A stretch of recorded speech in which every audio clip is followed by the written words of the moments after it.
नमस्कार, आप देख रहे हैं साधना न्यूज। मैं हूं आपके साथ नेहा। भारत में कोविड की दूसरी लहर के बाद एक बार फिर कोरोना के डेल्टा प्लस वेरिएंट ने दस्तक दी है। देश में कोरोना के इस नए रूप के मामले भी सामने आने लगे हैं। ऐसे में बचाव के लिए कोविड प्रोटोकॉल का पालन करने के साथ डेल्टा प्लस वेरिएंट के बारे में जानना बेहद जरूरी हो गया है। तो आज के इस कार्यक्रम में हम इसी विषय पर बात करेंगे और यही जानने और समझने की कोशिश करेंगे कि आखिर ये डेल्टा प्लस वेरिएंट है क्या और ये कितना घातक हमारे लिए हो सकता है। क्या कुछ सावधानियां इसके लिए हमें रखनी है और कैसे इससे हम बचाव कर सकते हैं।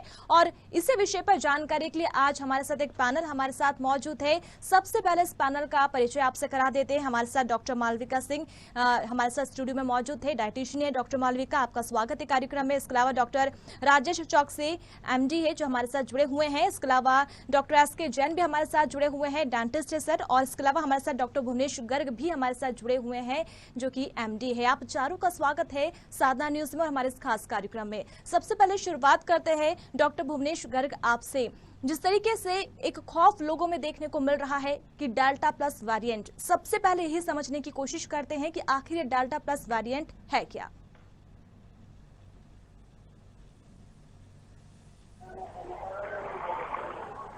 हेलो जी डॉक्टर, आपको हमारी आवाज सुन पा रहे हैं? जी यही समझने की कोशिश करेंगे सबसे पहले आपसे कि आखिर डेल्टा प्लस वेरिएंट है क्या।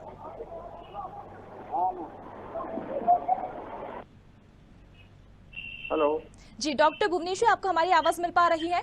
आप बहुत हल्की आवाज आ रही है। आप पूछें सवाल दोबारा, क्या पूछा आपने? जी, मेरा प्रश्न यही है कि डेल्टा प्लस वेरिएंट बहुत ज्यादा हम इसके बारे में अभी सुन रहे हैं। कई मरीज के सामने आ चुके हैं। अगर हम भोपाल की बात करें तो 8 से ज्यादा मरीज अब तक हो चुके हैं। यही समझने की आपसे कोशिश सबसे पहले करना चाहेंगे कि आखिर डेल्टा प्लस वेरिएंट है क्या और ये कितना घातक हो सकता है इस आज की स्थिति में हमारे लिए।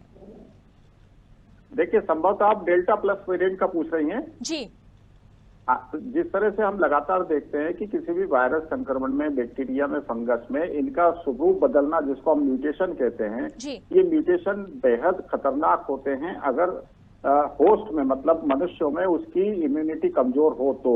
ये इम्यूनिटी बहुत तरीकों से कमजोर हो सकती है। स्वाभाविक तौर पर कमजोर हो सकती है किन्हीं बीमारियों की वजह से, या इनको अनर्गल दवाइयां, एंटीबायोटिक्स या दूसरे स्टेरॉइड्स की दवाइयां बीमारी की शुरुआत से मिलने लगे तो उनकी होस्ट इम्यूनिटी कमजोर होने से ये वायरस उस पर लगातार घातक होते जाते हैं और बहुत तेजी से म्यूटेशन करते हैं। अब ये म्यूटेशन चूंकि कमजोर सब्जेक्ट्स को असर बहुत तेजी से डालते हैं, उनमें एंटीबॉडी बनते नहीं है और उसके ऊपर किसी तरह की वैक्सीन भी काम नहीं करते इन म्यूटेशंस के ऊपर, तो इसलिए ये संक्रमण बेहद घातक हो सकते हैं। और हम लगातार देखेंगे कि आज ऑस्ट्रेलिया के 2 शहरों में भी 24 दिन का लॉकडाउन लगा दिया गया है। ब्रिटेन भी हल्कान है और हमारे यहाँ भी इसके लगातार इसके स्ट्रेन मिल रहे हैं। अभी जो सीरो टेस्ट किया गया है उसमें 33% सैंपल्स में डेल्टा स्ट्रेन पॉजिटिव पाया गया है। ये बड़ी चिंताजनक बात हो सकती है आने वाले समय में, क्योंकि जैसे हम लगातार सबसे कह रहे हैं और 1.5 साल से हम लगातार प्रयास कर रहे हैं कि सरकारें इसके चौमुखी संक्रमण को रोकने का प्रयास करें, तो उसके ऊपर कोई सुनवाई नहीं हो रही है। ये वायरस पानी के जरिए, मलमूत्र के जरिए संक्रमित करके आपके पेयजल को, आपके आंतों के सिस्टम को भी संक्रमित करेगा। ये म्यूटेशंस के जरिए नए नए रूप धरकर नए नए तरीके से भी संक्रमित करेगा। तो बेहद जरूरी है कि हम सबको लगातार प्रयास करने हों और हम लगातार सब लोग जागरूक होकर इसको रोकने की तरफ सारे प्रयास करें, क्योंकि वायरस की रोकथाम सिर्फ आपकी इम्यूनिटी से ही हो सकती है। और जब आपकी इम्यूनिटी इसको धीरे धीरे कमजोर करेगी तभी ये वायरस पूरी तरह से तो नष्ट नहीं होगा, लेकिन ये जगह जगह पर पेंडेमिक की जगह एंडेमिक सोर्सेज बना लेगा। जैसे हम इबोला में देख रहे हैं, सार्स में देख रहे हैं, मर्स में देख रहे हैं, स्वाइन फ्लू में देख रहे हैं। ये सीजन के साथ लगातार ये संक्रमण बार बार आते हैं, लेकिन ये बहुधा आबादी चूंकि उससे इम्यूनाइज हो चुकी होती है अपनी खुद की इम्यूनिटी से, तो इसलिए वो संक्रमण से बची रहती है। पर कमजोर को ये लगातार असर करती है। तो हम ये बीमारी लगातार बहुत समय तक देखेंगे और इसके अलग अलग कई तरह के संक्रमण देखेंगे, जिसके लिए सरकार को, सब लोगों को चेतना चाहिए। पानी के स्रोतों को सुरक्षित रखने का आज तक प्रयास नहीं हो रहा है, वो बहुत सख्ती के साथ करने की आवश्यकता होगी। जी बिल्कुल। सर आपसे आगे भी बात करेंगे। जिस तरीके से आपने बताया कि ये कितनी तेजी से फैल रहा है और कितने घातक तरीके से ये हमारे लिए खतरनाक हो सकता है, क्योंकि कई मामले इसके सामने आ चुके हैं। इसके क्या कुछ लक्षण हो सकते हैं और किस तरीके से इसकी रोकथाम हमें करना चाहिए, ये भी हम आपसे जानेंगे। लेकिन हमारे साथ डॉक्टर राजेश चौकसी भी हमारे साथ जुड़े हुए हैं फोन लाइन पर, उनका भी रुख करते हैं। सर एक समय हमने देखा दूसरी लहर हमारे सामने थी, क्या स्थिति थी? अस्पतालों में ऑक्सीजन नहीं थे, बेड नहीं थे, तमाम तरीके की समस्याएं हमने झेली। लेकिन अब जो तीसरी लहर की बात की जा रही है कि तीसरी लहर हमारे सामने है, डेल्टा प्लस भी हमारे सामने है, अब क्या सरकार की तैयारियां है? क्या सरकारी अस्पतालों में इसे लेकर तैयारियां की जा रही है कि वो जो स्थिति जो हमने देखी पिछले 2 महीनों में वो अब हमारे सामने ना हो? हेलो मैडम, आवाज आ रही? जी जी बताएं। हाँ मैडम, देखिए क्या है कि जो तीसरी लहर आई है और जो दूसरी लहर में बहुत ज्यादा एक पूरे भारत में एक गफलत हो गई थी कि मौतें बढ़ रही थी, लोगों का कहना था बेड नहीं है, ऑक्सीजन नहीं है। तो अब सरकार ने क्या है कि तीसरी लहर रोकने के लिए सबसे पहला काम तो वैक्सीनेशन बहुत बढ़ा दिया है। जहाँ पहले 1500 और 1000 वैक्सीनेशन होता था, वहाँ आज 15,000 वैक्सीनेशन हो रहा है। दूसरी चीज ये है मैडम, हेलो जी जी जी, जो सामुदायिक स्वास्थ्य केंद्र होते हैं, CHC जहाँ होते हैं, और वहाँ पे सेंट्रल ऑक्सीजन लाइन की व्यवस्थाएं कर दी जा रही हैं। ऑक्सीजन कंसंट्रेटर उपलब्ध कराए जा रहे हैं। वहाँ का जो स्टाफ है उसको ऑनलाइन ट्रेनिंग दी जा रही है ताकि वो तीसरी लहर में कैसे अच्छे वर्क कर सकें। और हर जिले में पहले ऑक्सीजन की बहुत ज्यादा कमी थी, आपने काफी देखा, मीडिया में काफी आया। अब जिले में कम से कम एक ऑक्सीजन प्लांट तो लग ही रहा है, कई जिलों में 2-2, 3-3 प्लांट लग रहे हैं। और regular FCT first contact tracing चल रही है। कोई भी अगर एक भी व्यक्ति कहीं पॉजिटिव आता है तो स्वास्थ्य विभाग, राजस्व विभाग का अमला मिलकर वहाँ पे पूरा उसकी FCT करता है कि आप 14 दिन में किस किस से मिले, कहाँ गए, और सैंपलिंग रेगुलर चल गई। तो इस प्रकार से हम तीसरी लहर को रोकने के लिए वर्क कर रहे हैं। चलिए दूसरी बात ये है मैम, दूसरी बात ये है कि जो डेल्टा है एक्चुअली, ये जो डेल्टा जब प्लस जो है, ये पहले डेल्टा था जो B.1.6 17.2 था, जो सबसे पहले इंडिया में मिला था, वही कन्वर्ट होकर डेल्टा प्लस बना है जो सबसे पहले यूरोप में मिला। और ये डेल्टा प्लस जो है वो बहुत ज्यादा सुपर स्प्रेडर के नाम से जाना जा रहा है कि ये आग की तरह फैलेगा, जबकि इसके पहले कुछ और भी इसके वेरिएंट आए थे, जैसे अल्फा आया था, कप्पा आया था, ये भी बहुत हार्मफुल थे। लेकिन डेल्टा प्लस जो है वो उनसे 60 गुना ज्यादा स्प्रेडर है। जी चलिए चलिए डॉक्टर मालविका भी हमारे साथ जुड़ी हुई है। डॉक्टर मालविका, आपसे समझने की कोशिश करते हैं। जिस तरीके से हमने पहला फेज देखा, दूसरा फेज देखा, और बार बार बात यही कही जा रही है कि आपका खान पान अच्छा होना चाहिए, आपका इम्यून पावर अच्छा होना चाहिए। कोरोना के समय हमने जब पहला फेज हमने देखा, तमाम तरीके की बातें कही गई कि हमें काढ़ा पीना चाहिए, हमें हरी सब्जियां खाना चाहिए, यानी संतुलित आहार अगर हम शामिल करते हैं तो बहुत हद तक हम बच सकते हैं। लेकिन जो डेल्टा वेरिएंट हमारे सामने है, वैसे ही पहले से लोगों की इम्यून कम हो चुकी है, लोग डरे हुए हैं डेल्टा को लेकर। इस बीच हमें अपना खान पान कैसा रखना चाहिए, क्या हमें शामिल करना चाहिए जिससे हम बहुत हद तक बच सके?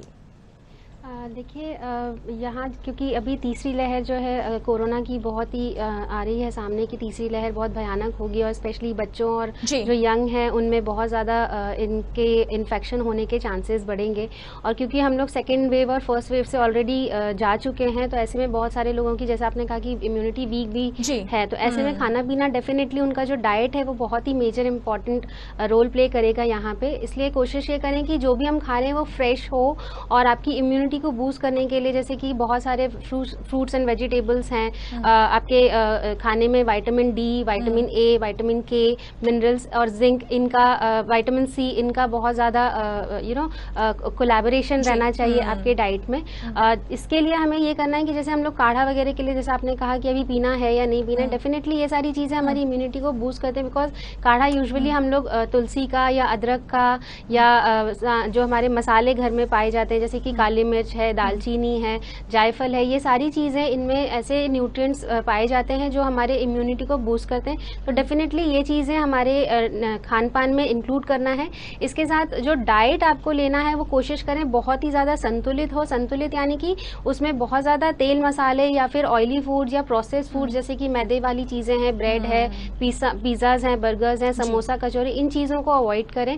और ज़्यादा से ज़्यादा कोशिश करें कि जितना भी साबुत अनाज है जैसे कि ज्वार, बाजरा, मक्का, रागी, ओट्स, इन सारी चीज़ों को सम्मिलित करें। खाने पीने में बहुत ज़्यादा फ्रेश फ्रूट्स और वेजिटेबल्स डेफिनेटली इंक्लूड करना है, बिकॉज इसमें बहुत ज़्यादा एंटीऑक्सीडेंट्स पाए जाते हैं जो कि आपके हेल्थ को और इम्यूनिटी दोनों को ही, और स्पेशली जैसा सर ने कहा कि इंटेस्टाइन के लिए भी ये काफ़ी वेरिएंट जो है बहुत खतरनाक हो सकता है।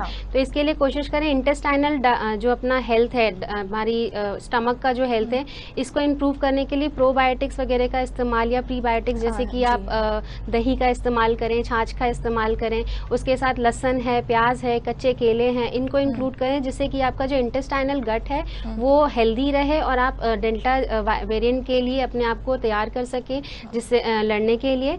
दूसरा आपको ध्यान रखना होगा कि बहुत ज़्यादा जैसे बच्चे हैं, स्पेशली मैं बच्चों के लिए बोलना चाहूँगी क्योंकि ये बोला जा रहा है कि जिनको वैक्सीनेशन हो गया इनके लिए थोड़ा सा खतरनाक है, कम है, लेकिन बच्चों को क्योंकि वैक्सीनेशन नहीं हो पाया तो उनका हेल्थ बहुत ज़्यादा मैटर करेगा इस वक्त जब उनको इन्फेक्शन के चांसेस रहेंगे। तो इसलिए बच्चों के स्वास्थ्य में भी मैं आपको बोलना चाहूँगी कि जितना हो सके बच्चों का खान पान पे बहुत ज़्यादा ध्यान रखें। और क्योंकि एक ये चीज़ अच्छी है कि हमारे साथ जो बच्चे हैं वो भी क्योंकि स्कूल नहीं जा पा रहे हैं तो घर पर बहुत अच्छे से उनका टेक केयर हो सकता है, उनको देखभाल हो सकती है। तो मेरी माताओं से उनके अनुरोध है कि जो भी आप उनको खाना दे रहे हैं कोशिश करें कि थोड़ा थोड़ा करके दें, एक साथ कोशिश ना करें कि बच्चों को सब एक साथ खाना खिला दो या एक साथ नाश्ता करा दो। और स्पेशली बच्चे भी जो होते हैं वो बहुत खाने के लिए बहुत प्रोन नहीं होते कि नहीं मुझे खाना दे दो, आप नहीं बोलोगे उन्हें तो खाएंगे नहीं वो। तो कोशिश करें कि हर एक घंटे 2-2 घंटे पे उनको खाने के लिए दें। उनके खाने में जितना भी जैसे मैंने कहा साबुत अनाजों का इस्तेमाल करें क्योंकि आजकल बच्चे जो है वो प्रोसेस फूड्स पे बहुत ज़्यादा डिपेंडेंट हैं, लाइक उनको पिज़्ज़ाज दे दो, ब्रेड दे दो, सैंडविच दे दो, तो इन चीज़ों पे बहुत ज़्यादा डिपेंडेंट हैं। तो इसलिए कोशिश करें कि अगर हम ऑप्शंस दे रहे हैं तो उसमें जैसे अगर आप पिज़्ज़ा ही बनाना है तो रोटी का जैसे होल ग्रेन रोटी का आपने पिज़्ज़ा बना करके दे दिया, या सैंडविचेस दे रहे हैं तो आप आटा ब्रेड इस्तेमाल कर लें और उसमें वेजिटेबल्स वगैरह भर के या पनीर की स्टफिंग करके। प्रोटीन्स की मात्रा भी हमारे खाने में बहुत ज़्यादा इंक्लूड करें जिससे कि हमारी इम्यूनिटी बूस्टअप होगी, हमारे जो वाइट ब्लड सेल्स हैं और जो इम्यूनिटी बूस्टर्स हैं वो डेवलप हमारी बॉडी में अच्छे से हों। तो इसलिए कोशिश करें कि प्रोटीन्स की मात्रा में अगर आप वेजिटेरियन हैं तो दालें वगैरह अपने खाने में ज़्यादा से ज़्यादा इंक्लूड करें। आप सोयाबीन इंक्लूड कर सकते हैं, आप चना, राजमा, छोले, इनको इंक्लूड करें। इसके साथ ही अगर आप नॉन वेजिटेरियन हैं तो अंडा, फिश, पोल्ट्री, इनको आप खाने में इंक्लूड करें जिससे कि प्रोटीन्स भी सही मात्रा में जाए। और क्योंकि हम घर पर रह रहे हैं तो बहुत ज़्यादा फिजिकल एक्टिविटी भी नहीं हो रही है, स्पेशली बच्चे भी आजकल देख रहे होंगे आप कि वो मोबाइल में या फिर लैपटॉप पे उनके क्लासेस लग रहे हैं। तो ऐसे में कोशिश करें कि थोड़ा फिजिकल एक्टिविटी की तरफ भी हम बड़ों के लिए एज वेल एज बच्चों दोनों के लिए ही थोड़ा सा ध्यान रखें कि जैसी आपकी इम्यूनिटी है, आपका जैसा स्टेमिना है उसके अकॉर्डिंग आप physical activity at least 30 to 45 minutes के लिए करें। बच्चों के साथ खेलें जिससे कि उनकी भी फिजिकल एक्टिविटी अच्छी बनी रहे और साथ ही साथ खाने का भी ध्यान रखें। बिल्कुल, मतलब ऑप्शन दे बच्चों को, तो ऐसा ऑप्शन दे जिससे उन्हें नुकसान ना हो और उनके इम्यून पावर भी अच्छा रहे। बिल्कुल और इसी के साथ डॉक्टर एसके जैन भी हमारे साथ जुड़े हुए हैं। सर, बहुत सारे केसेस ऐसे देखने को मिल रहे हैं जैसे हमने कोरोना के समय देखा और हमने ब्लैक फंगस, व्हाइट फंगस में भी देखा, बहुत सारे लोगों को आंखों में प्रॉब्लम हुई। वैसे ही कुछ केसेस ऐसे भी सामने आ रहे हैं, सुनने को मिल रहा है कि दांतों में भी तकलीफ हो रही है, कोविड के बाद में भी हो रही है और डेल्टा प्लस के बाद में भी हो रही। कितने हद तक ये बात सच है? पहले साधना न्यूज को मेरा बहुत बहुत धन्यवाद कि उन्होंने मौका दिया। दूसरा, उन लोगों की विनम्र श्रद्धांजलि मेरी ओर से जो पिछले महीनों में अपने लोगों की जान गंवाए हैं। और मैं बताना चाहूँगा कि कोविड जैसे जैसे टाइम बढ़ेगा इसका म्यूटेशन बढ़ेगा और इसका रेजिस्टेंस बढ़ेगा। हमें इस पे ध्यान देना है, सावधानी बराबर बरतनी है। वैक्सीनेशन हो जाए उसके बाद भी सावधानी रखनी है क्योंकि वैक्सीनेशन के बाद भी कैरियर बन सकते हैं और जैसे जैसे इसमें म्यूटेशन होगी इसकी रेजिस्टेंस बढ़ेगी। जिस प्रकार मैं बता दूं कि अगर आतंकवादी हमारे आता है और यहाँ से वापस चला जाता है तो उसको सारे वीक पॉइंट हमारे पता चल जाते हैं। बिल्कुल इसी प्रकार हमारी बॉडी में वीकनेस उसको लॉन्ग टाइम रुकने के लिए जो वो रेजिस्टेंट डेवलप कर रहा है म्यूटेशन के द्वारा, ये और खतरनाक होता जा रहा है। हाँ। और माउथ में बताऊं कि माउथ ऐसा सॉफ्ट टारगेट है, आईज ऐसा सॉफ्ट टारगेट है, नोज जहां से कि ये बॉडी में इंटर करता है और इंटर करता है बॉडी के इम्यून को वीक करता है, जिससे कि फंगल इन्फेक्शन बहुत तेजी से ग्रो करने लगते हैं बॉडी में। इसी का कारण टारगेट है कि ब्लैक फंगस डेवलप हुआ।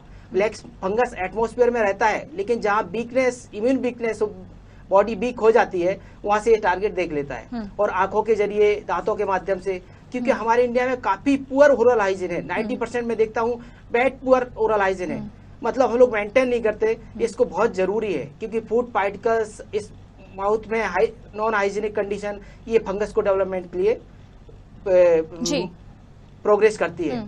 तो सावधानी सबसे पहले बरते हैं कि हम किसी के टच में, कांटेक्ट में ना आए। माउथ मास्क लगातार लगा के रखें। मार्केट में जाने से पहले वो एहतियात बरते हैं जो हम पहले बरते हैं, उससे ज्यादा सावधानी की जरूरत है आज, क्योंकि ये जो वायरस 3rd स्टेज में आया है, इसका रिस्क इतना ज्यादा है कि वैक्सीनेशन भी एक बार फेल हो सकता है। इसलिए आपको बहुत जरूरत है सावधानी की। सावधानी के साथ अपना हाइजीन मेंटेन करें, बॉडी के फिटनेस, हाँ मेंटली वीक ना हो, अपनी रेजिस्टेंस पावर बनाए रखें। हमें लड़ना है आगे। जहां आपने डिप्रेशन में आए, वीक हुए, आपने रेगुलरली जो एक्सरसाइज की होगी, खान पीन में होती है, इम्यूनिटी बढ़ाने की जो स्टेप्स हैं, वो अगर आपने कहीं डाउन किए तो आप उसके शिकार हो सकते हैं। आज कहीं भी आपको उसके कैरियर मिल सकते हैं। और यही कारण है कि तीसरी लहर को देख के हम लोग काफी डरे हुए हैं, लेकिन डरने की जरूरत नहीं है, एहतियात बरतने की जरूरत है। हमारी सरकार ने लॉकडाउन से हमें फ्री कर दिया है, लेकिन हमें सावधान रहने की बहुत जरूरत है। यही बताना चाहता हूँ कि माउथ में हाइजीन अपनी मेंटेन करें। सोने से पहले खासतौर से आप प्रॉपर ब्रश करके हाइजीन मेंटेन करें। अगर आपको ऐसा लगता है कि माउथ में बराबर फूड पार्टिकल रुकते हैं तो अपने डेंटिस्ट को एक बार जरूर दिखाएं। मैं और ये भी बताना चाहता हूँ, खाने में अपने विटामिन का विशेष ध्यान रखा जाए। बिल्कुल, तो सावधानी रखनी जरूरी है, डरने की जरूरत नहीं है। डॉक्टर भुवनेश, आपका रुख करते हैं लक्षणों की अगर हम बात करें, तो क्योंकि पहले हमने फर्स्ट फेज देखा जब अलग लक्षण थे, सेकंड वेव जब हमने देखी तब अलग लक्षण थे, लेकिन अब ये डेल्टा प्लस की बात कही जा रही तो वही कॉमन लक्षण मरीज में मिल रहे हैं। और ये जो डेल्टा प्लस है वो कोरोना होने के बाद ही हो रहा है या फिर हर एक को हो सकता है? जी डॉक्टर भुवनेश जी, जैसे नॉर्मल तौर पर हम देखते हैं किसी भी वायरल संक्रमण में बेसिक बुनियादी जो लक्षण आते हैं वो सर्दी, जुकाम, बुखार, शरीर में दर्द या कहीं शरीर पे जगह जगह पड़ना, या फिर अगर और ज्यादा गंभीरता बढ़ती है तो क्लॉटिंग्स और दूसरी चीजें उसमें देखी जा रही हैं जो वायरस के सामान्य संक्रमण के लक्षणों के साथ है। लेकिन इसके साथ अब हम जगह जगह पर शरीर पर फंगल के इन्फेक्शन या आंतों में उल्टी, दस्त, डायरिया, डिसेंट्री ये भी देख रहे हैं, पेट दर्द देख रहे हैं। तो ये भी एक बड़ी समस्या बढ़ती जा रही है कि ये चौतरफा अब हमारे शरीर पर असर कर रहा है, क्योंकि लगातार ये अपना रूप बदल रहा है, म्यूटेशंस कर रहा है। जब कोई भी वायरस लगातार बहुत तेजी से म्यूटेशंस करता है तो उसके खिलाफ ना तो वैक्सीन कारगर रहते हैं, ना उसके खिलाफ कोई दवाई कारगर होती है। यहाँ मैं सबको बार बार ये समझाना चाहता हूँ, जैसे हमारे सब बाकी साथी भी कह रहे हैं और लगातार इस बात के ऊपर जोर हो रहा है कि आपको सबको डरना नहीं है किसी भी हाल। ये बेसिक बुनियादी बात है। बच्चों में बहुत तेजी से फैलने की बात कही जा रही है, तो मेरा बिल्कुल स्पष्ट मानना है कि बच्चों को बहुत कम नुकसान होगा। बच्चे बेहद तंदुरुस्त होते हैं, उनकी इम्यूनिटी बहुत अच्छी होती है, वो लगातार खेलते कूदते खाते पीते रहते हैं, तो वो अच्छी से अच्छी बीमारी से लड़ ले जाते हैं, क्योंकि उनकी इम्यूनिटी बिल्कुल फ्रेश होती है, उनकी बिल्कुल कोरी स्लेट होती है शरीर में, जिसके ऊपर कोई भी इबारत तुरंत लिखी जा सकती है। तो उनकी इम्यूनिटी बहुत तेजी से काम करती है और उसके खिलाफ अपनी वो क्षमता बना लेती है, एंटीबॉडी बना लेती है। तो किसी भी हाल बच्चों को लेकर बिल्कुल मत डरिए। हर साल हम सर्दी, जुकाम, बुखार के मौसम में, बारिश के मौसम में देखते हैं कि बच्चों को कोई ना कोई वायरल संक्रमण लगता है। उल्टी, सर्दी, जुकाम, बुखार ये नॉर्मल तौर पे बच्चों को होते हैं। अब जिस तरह से पैनिक फैलाया जा रहा है कि बच्चों को बहुत तेजी से असर करेगा, बच्चों को बहुत ज्यादा बीमार करेगा, तो आप इमेजिन करिए कि बच्चों के लिए सब माँ बाप, सब लोग डर के, घबरा के किस तरह से भागेंगे। हम बार बार सबको समझा रहे हैं कि किसी भी वायरल संक्रमण के शुरुआती 3 से 4 दिनों में किसी तरह की दवाई की जरूरत नहीं होती है, नहीं देना चाहिए। तो उसको देने से इम्यूनिटी खराब हो सकती है, इम्यूनिटी कमजोर पड़ सकती है और ज्यादा गंभीर नुकसान हो सकते हैं। ये हमने बड़ों में भी देखा है और ये हम बच्चों में भी देखेंगे। जहां तक हो सके बच्चों को अच्छे खान पान के साथ, बड़ों को भी अच्छे खान पान के साथ नेचुरल धूप में 1 से 2 घंटे पसीना बहाने की कोशिश करना चाहिए। जहां तक हो सके सबको दवाइयों से, खासतौर से एंटीबायोटिक्स और स्टेरॉइड से शुरू के 5 दिन दूर रहना है। ये मैं बहुत स्पष्ट तौर पे पिछले 1.5 साल से हर फ्रंट पर बात कर रहा हूं कि नहीं देना है। और हमने देखा है कि जगह जगह प्रोटोकॉल्स में हैवी एंटीबायोटिक कॉकटेल्स और स्टेरॉइड दे दिए, जिस वजह से ढेर गंभीर नुकसान हुए, ब्लैक फंगस हुए और दूसरी चीजें हुई। यहाँ हमें ये भी देखना होगा कि चूंकि बच्चे घरों में आज बंद हैं, स्कूल बंद हो गए हैं, तो उनके लिए हम शारीरिक गतिविधियों का बहुत स्पष्ट ध्यान रखें। उनको किसी न किसी तरह के टास्क में, खेलकूद में हम उनको प्रेरित करें कि वो 1-1, 2-2 घंटे जरूर पसीना बहाएं धूप में। ये बेहद जरूरी है बच्चों के विकास के लिए। और साथ में ये भी जरूरी है कि उनके खान पान को, जैसा सभी विशेषज्ञ बता रहे हैं, हम उनको लगातार उनकी व्यवस्थाएं फ्रेश और ताजे भोजन की तरफ रखें, नेचुरल भोजन की तरफ रखें। कोशिश करें कि घर में फल, फ्रूट, सब्जी, सलाद, इस तरह की व्यवस्थाएं, गर्म भोजन की व्यवस्थाएं रहें। जब भी दें उनको गर्म बना के दें। और किसी भी हाल ठंडी चीजों का, ठंडे पदार्थों का, आइसक्रीम का, फ्रिज के पानी का बिल्कुल उपयोग नहीं करें। इससे गला पकड़ेगा, गला पकड़ के सामान्य तौर पे बुखार, सर्दी, जुकाम हो जाता है। आप डर के भागेंगे। और सरकार की तरफ से लगातार प्रोटोकॉल जारी हो रहे हैं। स्वास्थ्य मंत्री ने भी प्रोटोकॉल जारी कर दिया है, एम्स दिल्ली ने भी जारी कर दिया है कि बच्चे को सर्दी जुकाम बुखार है तो तुरंत कोविड की जांच कराइए। अब 40% फैल्स पेल्सी में अगर कोविड की जांच होगी तो 100 में से 40 बच्चे तो पॉजिटिव वैसे डिक्लेयर कर देंगे। ये पैनिक फैलने वाला है। किसी भी कोविड की बीमारी में, कोरोना में हम लगातार बात कर रहे हैं कि 5वें दिन के बाद RT-PCR पॉजिटिव होता है, तो आप पहले दिन से जांच कराने मत भागिएगा। ये बहुत बुनियादी जरूरत है। आपकी गलत जांच पॉजिटिव आ जाएगी, नेगेटिव आ जाएगी, आप नुकसान में पड़ जाएंगे। घर में रहिए, सुरक्षित रहिए। अपने आसपास कुदरत अनुकूल व्यवहार में पेड़ पौधे लगाने का, साफ सफाई करने का, पेयजल स्रोतों को संरक्षित करने का काम कीजिए। ये बेहद जरूरी है आने वाले 2 साल के लिए। अगर हम इस वायरस की मार को कमजोर करना चाहते हैं तो कभी अभी तीसरी वेव नहीं, चौथी, 5वीं वेव भी आएगी। और जो 20% कमजोर इम्यूनिटी वाली पॉपुलेशन है, जिसमें बच्चों से लेकर बड़े तक सब आते हैं, डायबिटिक्स आते हैं, ऑर्गन ट्रांसप्लांट के पेशेंट आते हैं, किडनी डिसीज के पेशेंट आते हैं, कैंसर के पेशेंट आते हैं, इन सबको बहुत गंभीर खतरे सामने अभी खड़े हैं। गांव-गांव की पूरी आबादियों के सामने खतरे खड़े हैं, क्योंकि उनको किट में हमने एंटीबायोटिक्स पहुंचा दी है घर-घर, जिसकी वजह से दुष्प्रभाव खड़े होंगे। रेजिस्टेंट टीबी, रेजिस्टेंट टाइफाइड, ये बहुत समस्याएं खड़ी करने वाले हैं। तो हमको सबको चौतरफा प्रयास करने होंगे और लगातार सरकार को चेताना होगा कि वो इस तरह की प्रोटोकॉल से बाज आए और सामान्य कुदरत अनुकूल व्यवहार और सामान्य वायरस ट्रीटमेंट प्रोटोकॉल की तरफ काम करें। सर, एक बात और आपसे समझना चाहेंगे। कहा जा रहा था अभी तक कि वैक्सीन अगर आपने लगवा ली है तो आप बहुत हद तक सेफ है। अगर आपको कोविड होता है, अगर आप पॉजिटिव आते हैं तो भी आप बहुत हद तक बच सकते हैं। लेकिन डेल्टा प्लस में ये बात कहीं ना कहीं निकल कर आ रही है कि वैक्सीन भी इस पर असर नहीं करेगी। अगर आपकी रिपोर्ट पॉजिटिव आ जाती है, अगर आपको ये वाला जो रूप है कोविड का वो आगे आपके शरीर में अगर आ जाता है, इंजेक्ट कर जाता है, लेकिन अगर आपने वैक्सीन लगाई है तो आपको असर नहीं करेगा, ये कितना सत्य है? देखिए, हम डेल्टा प्लस की तो बात अब कर रहे हैं। आप याद करिए 6 महीने पहले डॉक्टर के अग्रवाल की मृत्यु हुई, उनको तो दोनों वैक्सीन के डोज लगे हुए थे। जी, हाँ। तो हम यही बात कर रहे हैं कि चूंकि वैक्सीन एक पर्टिकुलर वायरस के रूप और रंग, कैरेक्टर के अगेंस्ट काम करेगी। हमने जिस वायरस का जीनोम लिया है उसी वायरस के अगेंस्ट काम करेगी। अब अगर म्यूटेशन सामने आ गया है तो उसके खिलाफ वो वैक्सीन काम नहीं करेगी। कहा जा रहा है कि आपकी तकलीफ कम हो जाएगी, लेकिन मेरा ये कहना है कि जब आप ऑलरेडी बहुत गंभीर बीमारियों से ग्रस्त हैं, आपकी इम्यूनिटी कमजोर है, आपको डायबिटीज है, आपको किडनी की बीमारी है, आपको क्रॉन्स की डिसीज है जिसमें स्टेरॉइड चलते हैं, तो आप इमेजिन करिए कि आपके अंदर तो आने वाला कोई भी संक्रमण आपके लिए जानलेवा साबित होगा। तो यहाँ वायरस को दोष देना या वैक्सीन को दोष देना ठीक नहीं होगा। मेरा यही कहना है कि अगर हम सामान्य तौर पर इम्यूनिटी नहीं बनने देंगे, हम वायरस का संक्रमण हमारे शरीर में आता है तो वो नेचुरल इम्यूनिटी बनाता है। इसलिए हम सबसे लगातार रिक्वेस्ट कर रहे हैं, सरकार से भी हम बात कर रहे हैं जब से वैक्सीन की बात शुरू हुई है, कि जिनको कोरोना का संक्रमण हो चुका है उनके अंदर एंटीबॉडी टेस्ट करिए, और अगर उनके अंदर नेचुरल एंटीबॉडी बने हैं तो उनको वैक्सीन नहीं लगाइए। नेचुरल एंटीबॉडी के ऊपर आर्टिफिशियल एंटीबॉडी मत थोपिए, उससे मरीज को नुकसान होगा। इन मरीजों को सुरक्षित रखने की जरूरत है। इनके अंदर इम्यूनिटी बनी रहेगी और बहुत अच्छी रहेगी। ये कोई भी संक्रमण आएगा, कोई भी म्यूटेशन आएगा, उससे लड़ ले जाएंगे।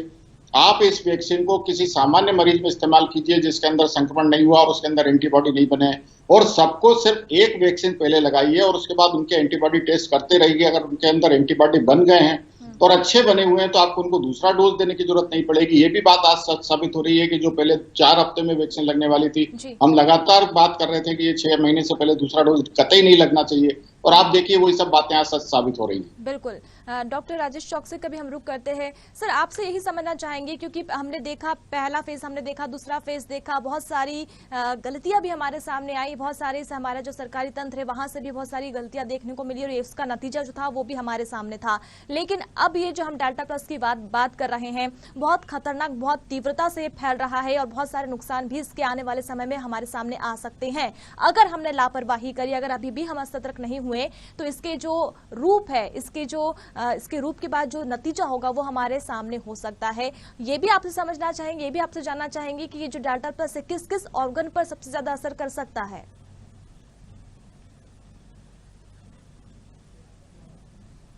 जी डॉक्टर राजेश, हमारी आवाज आप तक पहुंच रही है?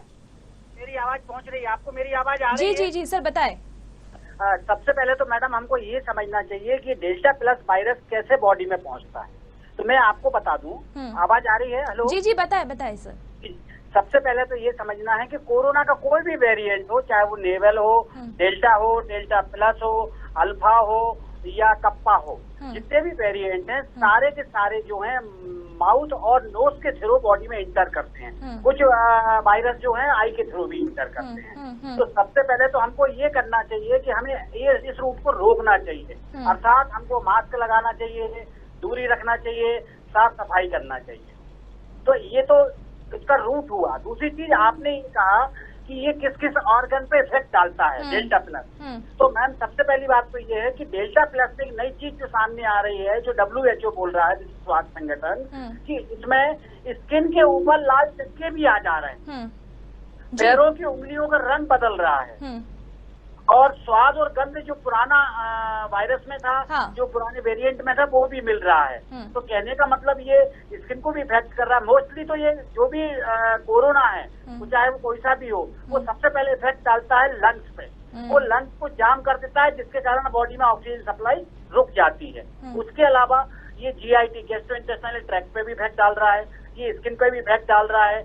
ये स्किन पे इफेक्ट डालने का मतलब ये है कि जो फंगस हो रही है वो स्किन में भी हो रही है, जो आइज पे भी इफेक्ट डाल रहा है। तो ये मल्टी ऑर्गन्स पे इफेक्ट डालता है।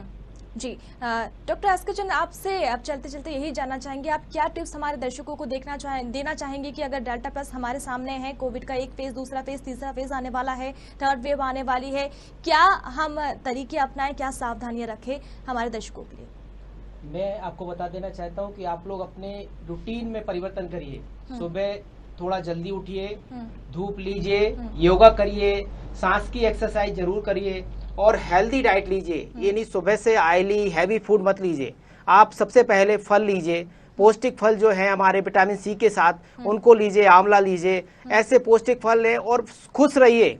सुबह एक बार कम से कम 10 मिनट आप खुलकर हंसिए, जिससे कि आपके अंदर से जो टेंशन है वो मुक्त हो जाए। क्योंकि जहां तक हम लोग ये लॉकडाउन में बंधे हुए रहे हैं, तो कहीं ना कहीं फैमिली में तनाव बढ़ा है और डिप्रेशन में आए हैं कि आखिर क्या करें, इतने दिन हो गए घर में अंदर रहते रहते। तो इसको खुशी में बदलिए आप कि एक मौका मिला है घर में रहने का मुझे, और परिवार के साथ खुश रहिए। खुश रहेंगे तो आपका इम्यून ऑलरेडी बूस्ट होगा।